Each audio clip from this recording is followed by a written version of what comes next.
part of Carl Nielsen's Fourth Symphony, the inextinguishable, Fabio Luisi conducted the Danish National Symphony Orchestra on that Deutsche Grammophon recording. Gramophone's 2023 Recording of the Year. More about that later. Now, that award was the result of voting by Gramophone's entire panel of critics. But, as is customary, this podcast focuses on some personal recommendations by Gramophone's editors. I'm James Jolly and welcome to this Gramophone podcast, which is brought to you in association with Stage Plus, the new streaming service from Deutsche Grammophon, which offers weekly live stream videos of concerts from around the world, as well as an archive of over 400 concerts to enjoy on demand, plus documentaries, audio albums, interviews, and much more. Visit stage-plus.com or download the Stage Plus iOS app. To discuss some of the recorded highlights of the year, I'm joined by Gramophone's editor, Martin Cullingford, and Gramophone's deputy editor, Tim Parry. We're each going to nominate 3 recordings, one of which is our choice in the Critics' Choice feature in the December issue of the magazine just out. Well, as Martin is the main man, we'll start with his choice. Hello, James. The one that I chose to put in the issue, and the one I'm going to begin by talking about now, is an album called Music for Strings by John Wilson and his extraordinary Sinfonia of London on Chandos. And the music there includes Vaughan Williams, Howells, Delius and Elgar. And as someone who loves recording, the continued catalogue-topping albums by John Wilson's Symphonia of London is a genuine joy. There's such extraordinary attention to the composer's intentions and vision in everything they do, and given the players, which comprise the ensemble, principals and others from leading orchestras who gather to revel in recording, really. There's quite sublime virtuosity and unity in string sound among so much else. And added to that, my love of this repertoire from early 20th century England, Vaughan Williams' Fantasia on a Theme by Thomas Tallis, given a reading which manages to be both imbued with sort of earth but something spiritual too. Elgar's Introduction and Allegro, in which a fiery beginning blends into that extraordinary orchestral texture. Then Delius' Late Swallows and Howells' Concerto for String Orchestra, which is particularly moving, particularly in the central section. I mean, listening to this feels like such a treat, and it's in beautiful Chandos sound as well. And this is John Wilson's sort of tribute to that famous Barbarolli album, also featuring the Symphonia of London from the early 60s, which is just one of the kind of classic recordings of all time. And putting the two Elgar performances side by side, I mean, this is quite muscular playing, isn't it? It is quite muscular playing, and there's I use that sort of word fiery for the opening of the introduction and allegro, but it's not a sort of delicate sort of wash of string sound. It's really vivid and really visceral when it needs to be. And it's stunningly recorded. It's stunningly recorded, and you're absolutely right about it being almost a tribute to that earlier recording. And when he set up the orchestra, it was that recording and the role that played in his musical listening life that was very much in his mind. It manages to be both brisk and energetic, but also radiant. It's a glorious sound.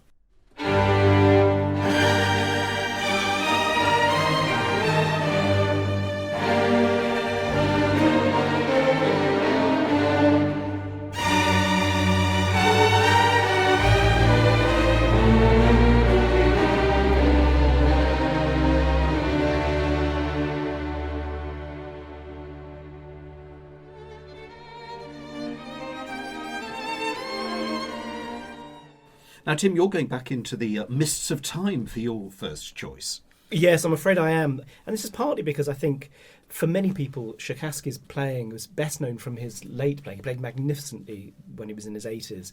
And this is a set of his early recordings from 1923. There are 4 acoustic recordings made in 1923, through to early electrical recordings, right up until a set of recordings he did at Abbey Road for HMV in 1950. It's a 3-disc set on APR.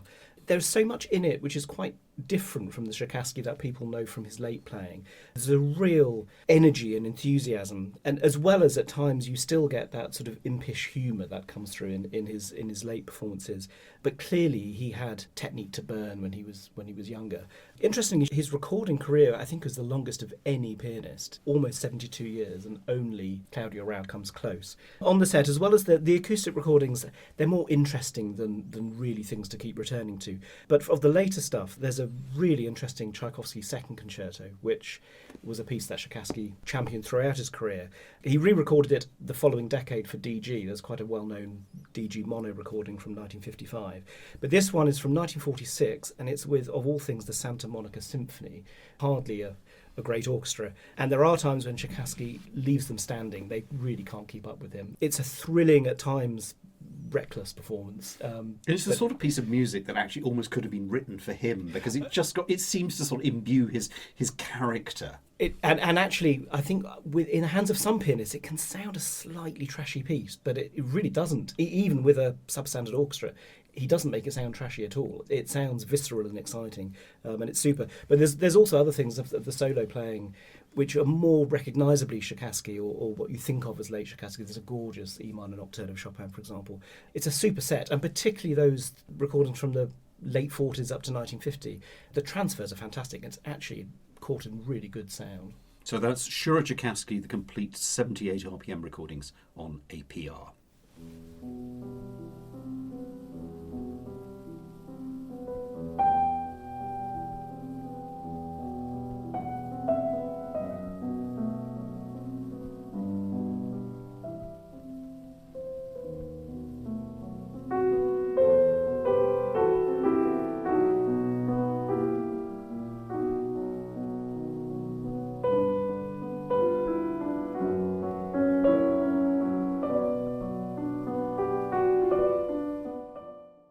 Well, my choice is actually a Gramophone Award winner. This was our chamber winner this year. This is two Mozart string quintets, number 3, K515, and number 4, K516. This is the Quatuor Ébène with Antoine Tamesti playing the second viola part on Erato. And I have to say, I think we've talked about this record quite a lot of times over the last few months. It's just gorgeous, gorgeous playing. And it's very much, we've said this so many times as well, it's very much of our time. This is Mozart for the second decade of the 21st century. It's light on its feet. It's quite intense. It's very much sort of harmonically driven, rather than some performances which go very much for the rhythm or whatever, the melody. But you kind of feel that there's a sort of real undercurrent of the harmonic drive of these works. These are great, great pieces of Mozart chamber music, and they absolutely don't undersell them at all. I absolutely love them, and as far as I'm concerned, they are now the kind of benchmark performance. You know, they make even the sort of legendary recording with Arte Grumio now sound a little bit sort of heavy on its feet. They kind of dance, but at the same time they dig really deep. I totally agree, and I think this is a record, like you, I think I've just kept returning to, even, you know, knowing it's won that Chamber Award, and just keep coming back to it and appreciating it afresh. Exactly as you say, it's light on its feet, and yet it sings, and there's such a sort of narrative quality to the playing. There's always something happening. There's a real sense of incident.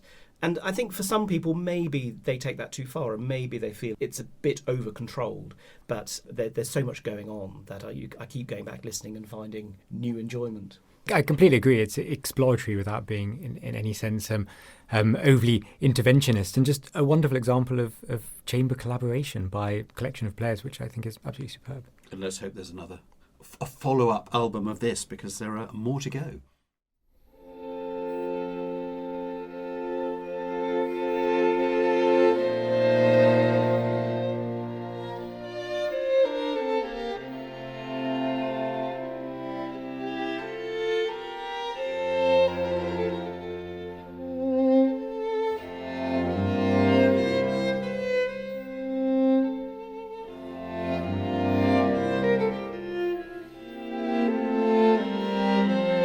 Now, Martin, you've chosen an album of Bird's music for your next choice. Absolutely. This is Bird 1589, Songs of Sundry Natures, from Alamire Fretwork, conducted by David Skinner on the Inventor label. Not every composer will be remembered 400 years on from his or her death as a figure of genius at the pinnacle of their art at the time, but William Byrd certainly is one, and so I thought it was nice to put in a recording of his music in this end of this anniversary year. And while his music is perhaps most often heard in the context of choral worship, here's another more intimate and varied side, his songs. I saw Alamire and Fretwork come together to record songs from the previous year, 15 1588, and this is a really extraordinary follow-up to that. 1588 is a fascinating and charming step into an era, a turning point in Elizabethan history, the year after the Spanish Armada, lots going on. And yet amid all of that, here's a composer of Catholic faith at the peak of his powers offering, and I quote, songs of 3, 4, 5 and 6 parts to serve for all companies and voices, whereof some are easy and plain to sing, while others more hard and difficult. Which sounds like a wonderful sort of sales pitch to as many musicians as possible as potential purchasers. But it does cover, therefore, such a broad range of subjects. There's penitential psalms, there's tales of love, there's carols for both Christmas and Easter, and for different types of singers, fretwork obviously involved in some of it, bringing their really beautiful sound. It's a really great tribute to the work of those musicians, but actually just a really nice insight into Bird. And the choir make a really lovely sound. It doesn't have that sort of the sheen of, say, the Tallis Scholars or that earthiness of some of the French ensembles. There's a sort of nice balance. There's a sort of humanity there, which actually suits this music very well. You're absolutely right. I mean, you can hear the individuality of voices, so they blend together when they need to, but I think that's it. It's humanity, because these were songs for chamber settings, and I think they've caught that sound world so extraordinarily well.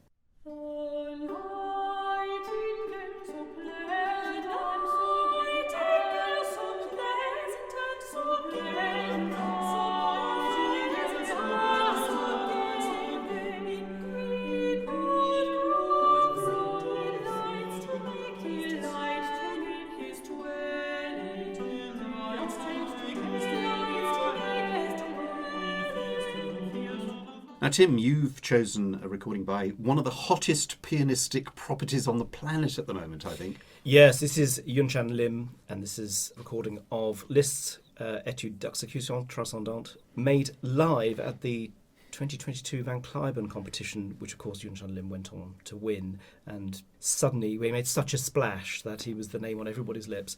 The album came out, issued by Steinway & Sons in the summer, but it is just simply the live recording taken from that semi-final round. I think when it was announced that Yunshan Lim was going to play his semi-final made up entirely of just one work, the Liszt Transcendentals, it took some people by surprise.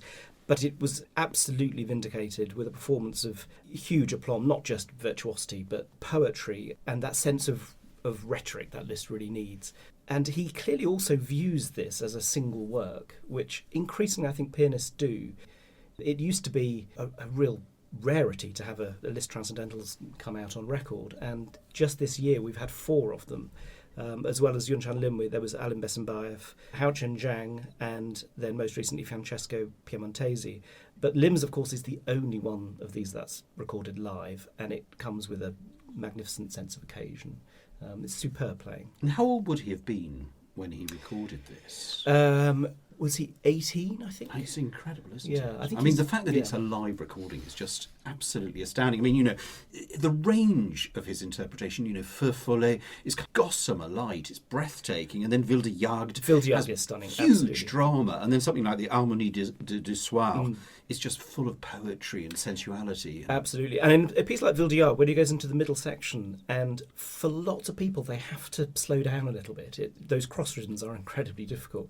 And he doesn't. There's no emergency rubato at all. He just ploughs through it with a real sense of sweep. It's not just showing off. It's really great Liszt playing. So more to come from him as he's been signed by Decca. Absolutely. We look forward to whatever's next.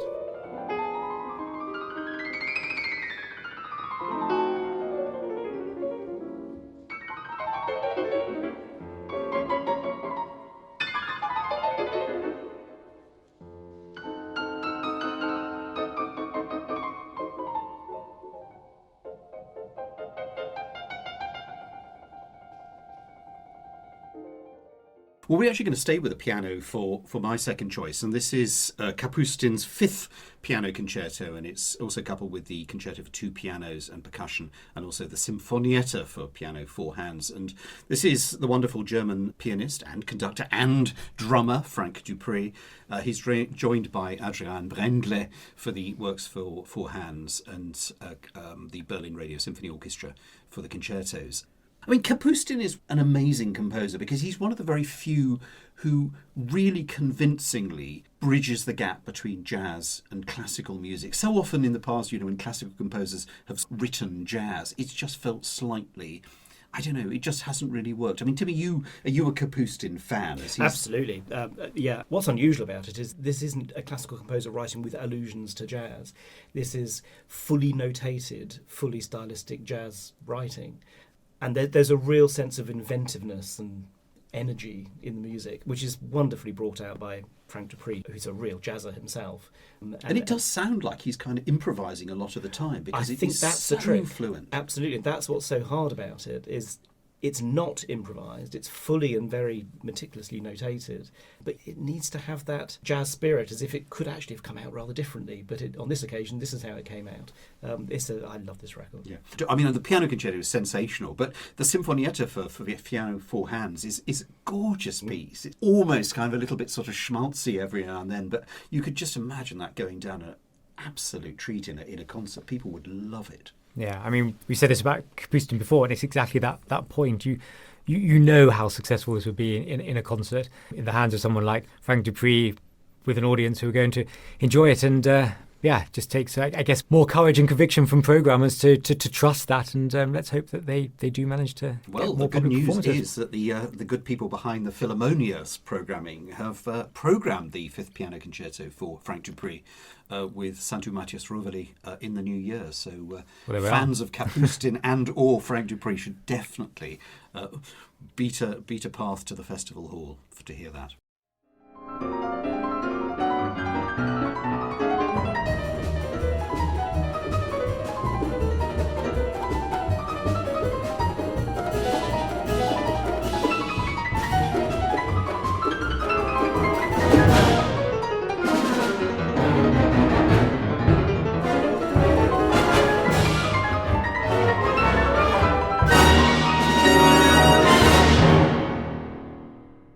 Now, Martin, your next one is actually a celebration of an artist who adorns our November cover.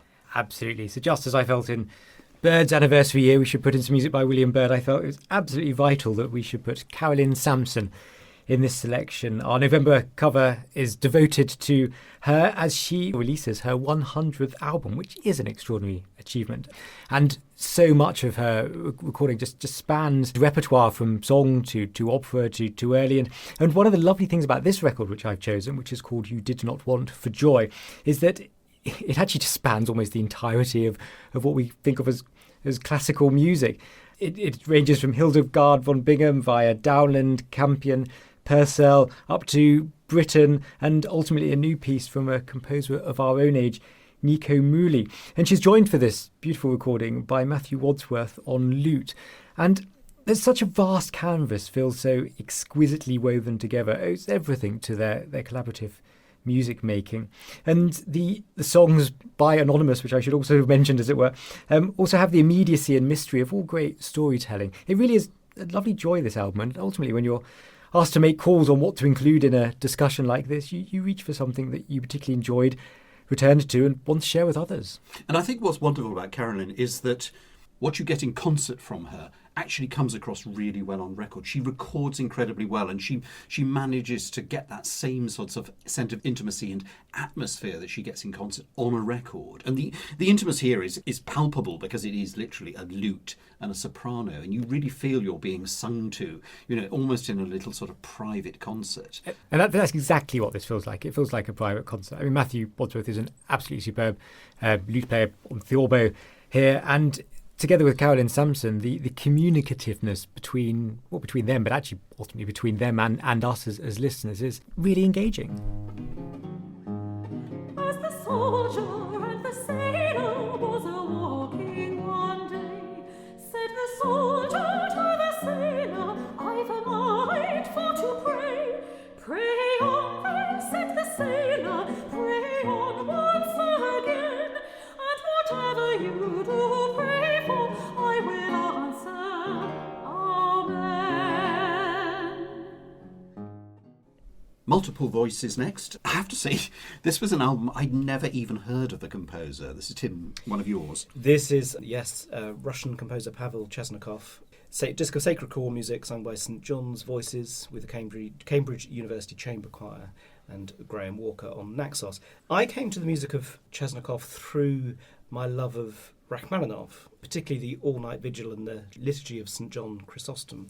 And I have long been fascinated by the tradition that underpinned those choral works of Rachmaninoff's that felt like they really belonged to something that I didn't really understand. And that's how I came to Chesnokov, who was absolutely steeped in this culture. Chesnokov was 4 years younger than Rachmaninoff, but whereas Rachmaninoff studied at the Moscow Conservatory, Chesnokov graduated from the Moscow Synodal Choir School, where he went on to teach liturgical singing. On this particular album, the choir has a very English sound. It doesn't have that bass-heavy atmosphere of great Russian choral singing, but it does manage to balance that richness with a transparency, and they do still have some wonderful basses, which that music really needs. They're gorgeously shaped performances, wonderfully evocative. The music's at times disarmingly simple. It's beautifully recorded. It is beautifully recorded. It's texturally much more straightforward than you think of Rachmaninoff All-Night Vigil or Vespers, as I got to know it.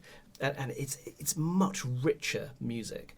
This is rather simpler than that, but it's a perfect illustration of the tradition that Rachmaninoff built on. In fact, it's interesting, the main work on this album, the Chesnokov All-Night Vigil, was composed in 1912, and Rachmaninoff's was composed in 1915, very close together. And Chesnokov, there was an earlier setting he did of the All-Night Vigil from a few years earlier, 1909, I think. So this was absolutely the music that Rachmaninoff would have known and was living with at the time that he tapped into that tradition himself. To encounter music you didn't know and to hear it done with such conviction, and I think you've described the sound world that it creates absolutely perfectly. It was a very, very wonderful discovery for me, and it's an extraordinary album.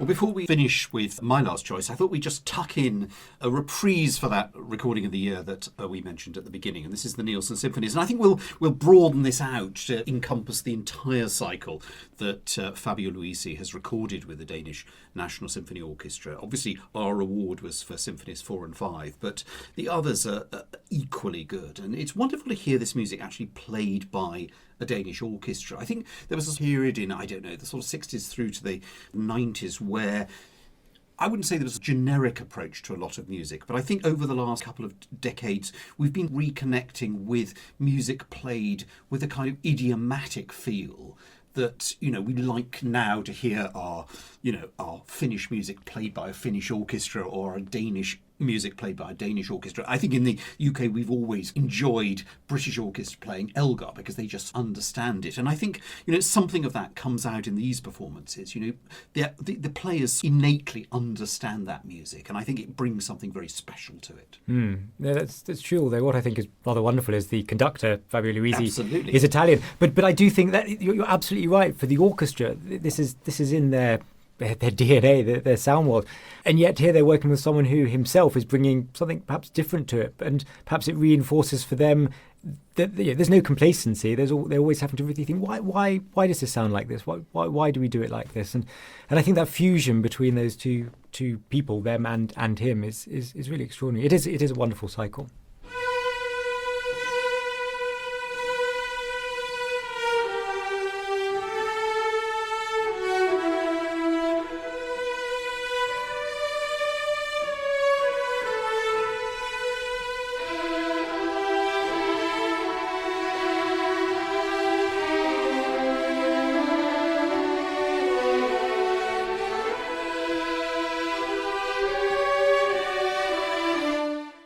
Our last choice, this is mine. This is Poulenc's La Voix Humaine, his opera for a single singer, and the wonderful singer on this is Véronique Gens, who is Gramophone's Artist of the Year.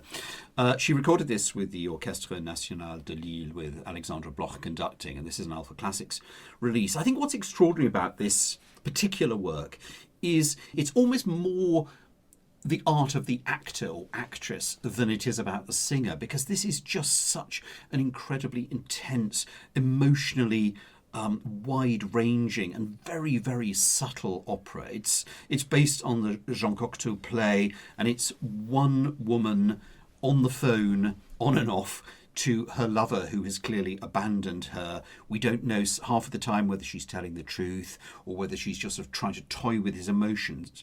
But what's really incredible is the way that Véronique Gens grades the subtlety of this performance. I mean, it was written for Denise Duval, who made a sensational recording. And when you first hear that recording, you think, could that ever be bettered? And then you hear someone like Véronique Gens, and you just realise, yes, she's a comparably great actor, singer, and it's so beautifully done. The orchestral playing is lovely. I absolutely adore this. I'm a huge Poulenc fan, so it's quite a treat also that the album also contains a sinfonietta, which is just delightful. Poulenc, but it's really the Voix Humaine that is the winner here. Is this up to your street? Absolutely, it is beautifully done, but it's one of those things that beauty of the voice isn't nearly enough, and Véronique Gens absolutely has that. But it needs, as you say, it needs a singing actor, and she is a wonderful actor, and that really comes through. It's got such drama, and as you say, subtlety. It's all perfectly judged. And as a work, there's obviously the character herself is alone, that's the story, but there's a real sense of that artist who takes on that role having to carry this extraordinarily emotional, emotive story. And of course, you have things like Winterreise, where a singer is also telling a long trajectory, but there's something slightly different about that being leader. Here, it's opera, but it's all about this one singing actor, as you put it, and she does really body the role, makes it so vivid and powerful and moving. Allô, et comme ça, pourtant je parle très fort. Et là, tu m'entends? Je dis, et là, tu m'entends? C'est drôle, parce que moi je t'entends comme si tu étais dans la chambre. Allons bon, maintenant c'est moi qui ne t'entends plus. That was Véronique Gens, Gramophone's current Artist of the Year, singing Poulenc's La Voix Humaine.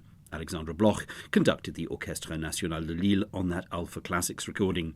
And you can sample all of our choices in a special Apple Music playlist called Editor's Choice 2023. And our December issue also contains our annual Critics' Choice feature, so there's plenty of ideas there for your holiday listening. This podcast was brought to you in association with Stage Plus, the new streaming service from Deutsche Grammophon, which offers weekly live stream videos of concerts from around the world, as well as an archive of over 400 concerts to enjoy on demand, plus documentaries, audio albums, interviews, and much more. Visit stage-plus.com or download the Stage Plus iOS app. And for this holiday period, every user who buys the annual subscription gets the deluxe edition of Daniel Trifonov's Bach, The Art of Life, as a physical present.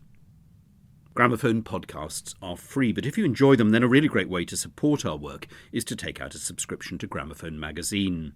Over 13 issues a year, we bring you hundreds of reviews by our expert critics, as well as in-depth articles about the latest classical music releases and the most exciting musicians of the day. And if you head over to gramophone.co.uk/subscribe and enter the code podcast20 in the checkout, you can even get a 20% discount off any subscription package. We really value your support. And consider leaving a review or rating wherever you listen to your podcasts. And do look out for another Gramophone podcast very soon.